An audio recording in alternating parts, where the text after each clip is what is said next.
opened with 6 suspects who have been killed and fatally wounded in a shootout with police in Durban at South Beach. These suspects join a list of numerous other criminals who have died in a gun exchange with the police. These suspects were on the run for numerous extortion cases and shooting 5 people, executing 4 of them while the other was hospitalized. When they were found in the flats, they shot first, which resulted in the police returning fire and subsequently their death. The police commissioner of KwaZulu-Natal, Nhlanhla Mkhwanazi, says these suspects were involved in many murder cases and have been found as a result of a thorough investigation. Impela sonto kuye kwaba nesigameko kwaNdengezi la kudutshulwe khona abafana abancane ekade behlalele emgaqweni ebusuku. Kwaqhamuka imoto yafike yadiliza abantu bakhomba labafana bathi abalale phansi baphuma ngebhamba baletha phansi badubula bonke emakhaya. Bebe-5 sebebonke. Kwashona abawu-4 bashonela khona lapha emgaqweni. Oyedwa akwathathwa siyosibhedlela kodwa ulimele kanzima naye asicabanga ukuthi uzithemba ukuthi angasaphile kodwa udubuleke ekhanda. Uthe maqatanza leso sigamela amaphoyisa akafika aqala ukuphenya. Ekade ephenya ilandela umkhondo abathatha abasa kwelinye ilokishi khona la eThekwini. Kodwa bafike bangabathola labantu ade bebafuna khona. Mabesuka khona umkhondo wasubaletha la. Le ndawo yasePoint ke simeke yona iflat leli semva kwami ekuyilona abafike bahlala kulona. Bafike bangene khona ngomgqibelo babhukhile la. Kukhona insizwa babhukhele. Le insizwa babhukhele ngenhlanhla yayo ibingekho la. So ayitholakalanga sisayizungeza ke yona sisafunana nayo kwamanje.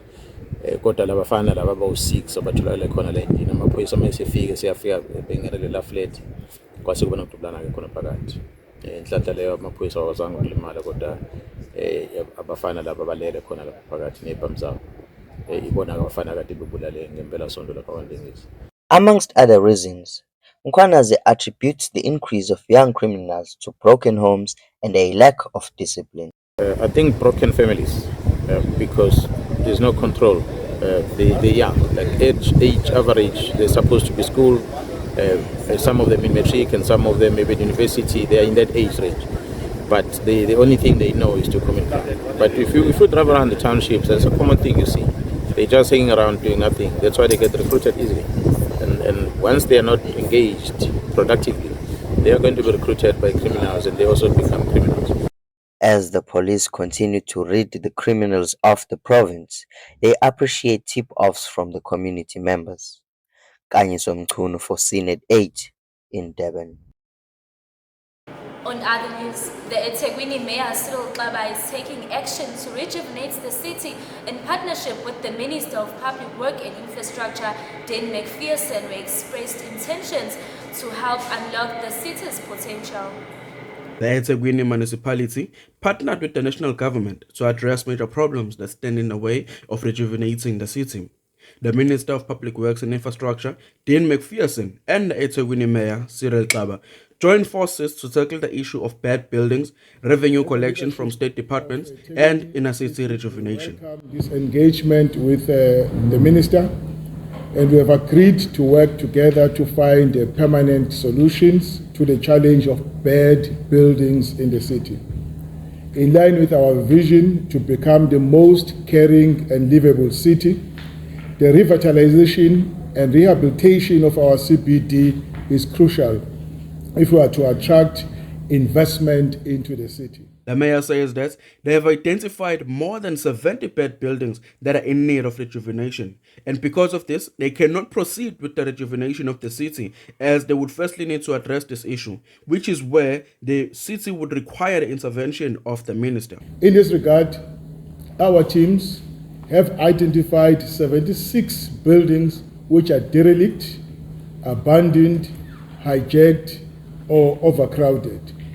Of these, 58 are privately owned and 18 are government-owned buildings. And this is where we require the intervention of the minister. What we have also discovered is that 16 of these buildings have been hijacked and illegally occupied. Minister McPherson added that in order for the GNU to succeed, it needs to work with all spheres of government to help in unlocking the potential of the state-owned properties and land. I've said that the key to the success of this government of national unity and my department is to work with all spheres of government, nationally, provincially and locally, to help unlock the potential of state-owned properties and land so that they are used for public good to turn South Africa into a construction site. For Scene at 8, I am Minantle Zikali, Durban. A once thriving coastal town, DUT, is now grappling with the scourge of illegal dumping. The frustrated residents point to people who pass by the area as culprits. They say despite all their attempts, they haven't been able to clean up the place. Like many suburbs in the Durban area, Amanzimtoti, a once pristine coastal city south of Durban, is now grappling with the scourge of illegal dumping. An Amanzimtoti resident, Gogo Vilagazi, says it is the people who have sites and built their houses that are not under the eThekwini municipality who practice illegal dumping more often in their area. Abakhe izindlu banama-sites bakha izindlu ezingekho ngaphansi kwamasipala. Umasipala kuthini uyangena wonke lo mgwaqo uyangena uyawuthatha uDOT on weekly basis. So labo bantu abathathelwa. Uma bengathathelwa ngiyacabanga ukuthi beza bazolahla la. Professor Kanwelo Muteho, an environmental scientist at the University of Limpopo, identified illegal dumping as a pressing issue in South Africa. This issue of illegal dumping, it's quite a serious problem within the environmental circles in the country, perhaps not only in the country but the whole world, because when we say illegal, we're talking about dumping of waste material that are not supposed to be dumped in a particular area against the wishes of the country or regulations or the laws of the country. As an example, if a designated landfill site is supposed to receive waste material, but people decide to go and dump waste material outside a landfill site, designated as a disposal site, that is considered illegal dumping. So this is a very serious issue that needs a serious attention by both government or the private sector or even civil society as a whole. We need to look at this matter very, very seriously. Let's take a quick break. When we return, we'll look at the country's agricultural sector.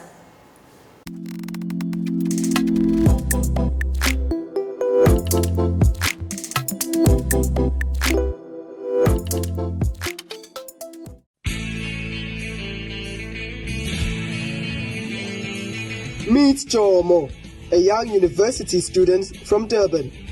He's not just fashionably late, he's sprinting late. Every morning, it's a race against time. Dodging the slow elevator, he opts for the stairway case. Crossing the streets like a speed demon, marvelously, Jomo arrives in the nick of time for class and his meetings. But whoa, Jomo is hungry. Unfortunately, he forgot his lunch. Luckily, he has fat food on speed dial. With fat foods, free delivery, hunger pangs are bashed faster than you can say lunch. Fat foods, bringing you home food on the go.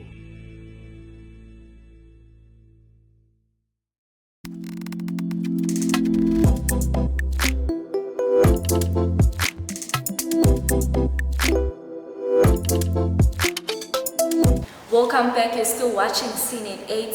Industry aspect, farmers and tech innovators engaged in a crucial discussion about the intersection of technology and agriculture with a special focus on sustainable practices and economic growth. The third annual Agribusiness Summit was spearheaded by visionary entrepreneur Ayanda Zulu, bringing together leaders from across the agricultural sector to explore the future of agribusiness in South Africa. Host, please welcome Ayanda Zulu.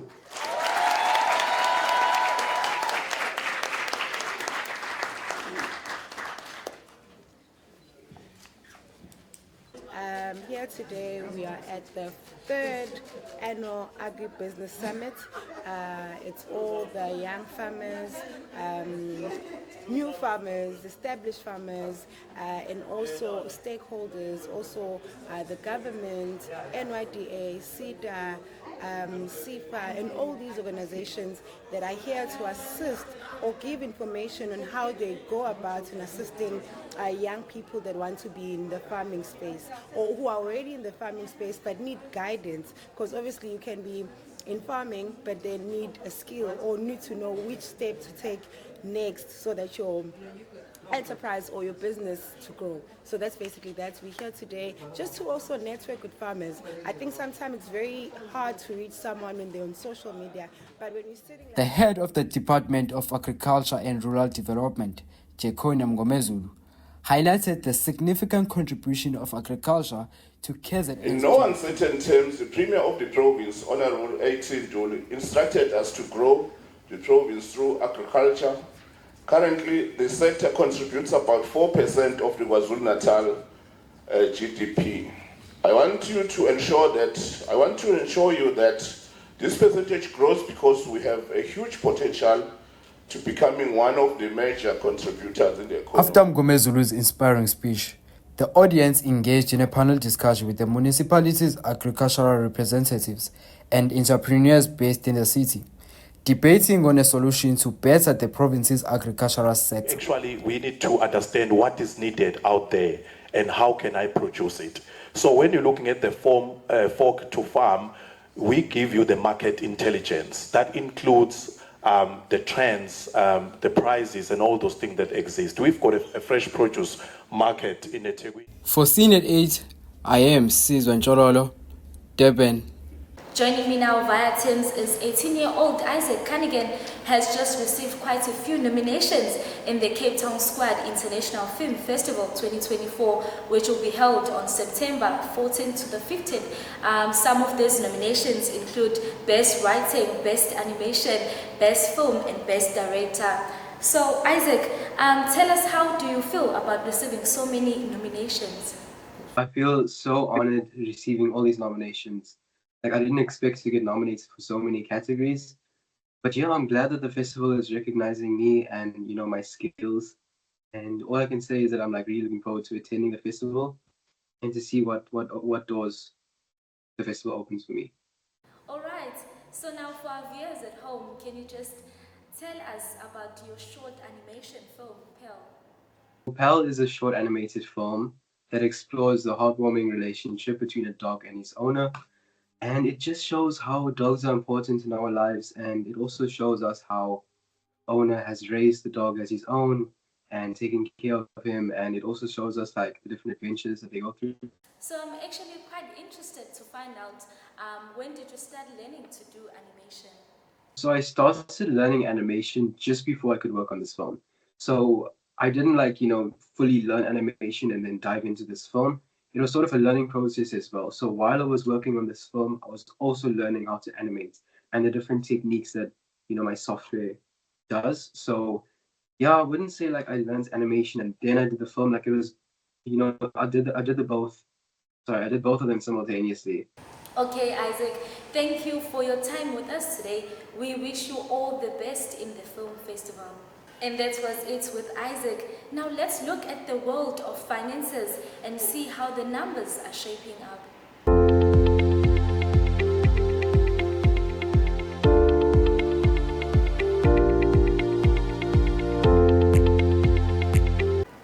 Now joining me in the studio is our sport anchor, Sizwe Ntshorolo.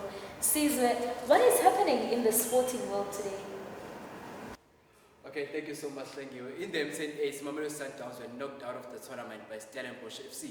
This comes after a very massive reshuffle from their coaching department. Their newly appointed coach, Mangoba Mngwiti, had this to say about his team. Yeah, man, it's very unfortunate, and honestly one feels bad that we lost again in this match, which our supporters gave us so much support. They came in numbers because they were confident we would come back strong and give them something. But unfortunately, this cup, for whatever reason, I can give you all the years that I've been here, We've always lost this match, never against a very big team in the early stages. We've lost against Platinum Stars, we've lost against Celtics, we've lost these matches, but to be honest, Stellenbosch has moved away from being regarded as a small team. They are a team that really has given a very good account of themselves, and we must have respect. But one is feeling sorry and should apologize to the supporters for having let them down when they come in numbers to support us, because they were confident we were going to come back, and I must be honest, I was also very confident we were going to come back. All right, Coach, thank you very much. Back in KwaZulu-Natal, Southern Sun Hotel hosted the launch of Prince Mangosuthu Legacy Cup that will take place at Ulundi. The pre-season tournament will consist of 4 teams from KZN and Eswatini. Samkelo Biela reports. The KwaZulu-Natal Department of Sports, Arts and Culture, in partnership with the Zululand District Municipality, officially launched the Prince Mangosuthu Legacy Cup at Southern Sun Hotel in Durban. The pre-season tournament was established in honor of the late former IFP President and Prime Minister of the Zulu monarchy, Prince Mangosuthu Buthelezi. In respect of the background of the man who was once one of the most prestigious politicians in South Africa, the tournament will take place in an area of his upbringing in Ulundi, specifically the Ulundi Stadium.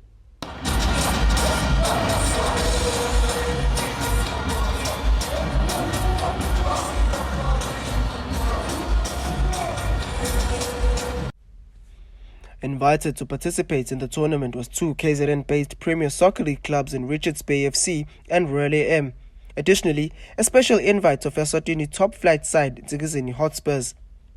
The 4th participant was later announced to be Njampela FC of Nongoma, after first invited Amazulu pulled out due to issues with the quality of the Ulundi Stadium playing pitch. Defending champions Royal AM head coach John Maduga expressed gratitude for being once again invited to participate in the tournament, adding that he anticipates to once again lift the title, having won it in the previous year. It's an honor for us to take part of this special cup, the Legacy Cup. We won it last season, so we want to win it again this season. Coach, sorry, we want to win it again. The day will also feature an exciting fixture between Kaizer Chiefs legends and KZN football legends on the day. The game will be played between the Legacy Cup fixtures at 12. In his preview as the Legends captain, former Kaizer Chiefs striker and PSL all-time top scorer Siyabonga Nomvete acknowledged the magnitude of the event and shared his expectations of the day's proceedings.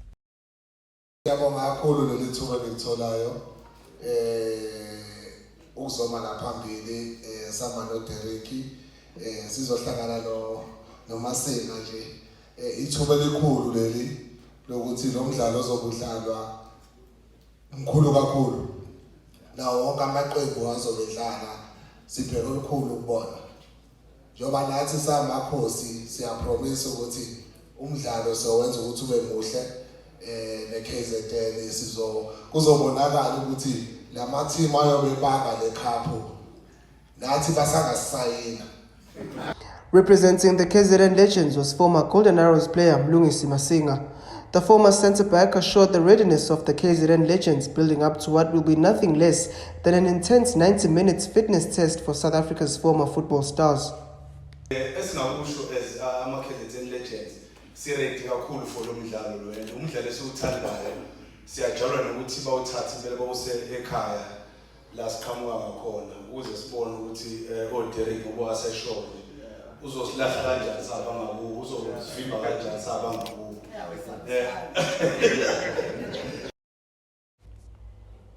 The highly anticipated event is set to take place on the 7th of September from 9 a.m. This will be the first semi-final, which will be followed by the second semis, the Legends game, and then later on at 6 o'clock in the evening, it will be the final.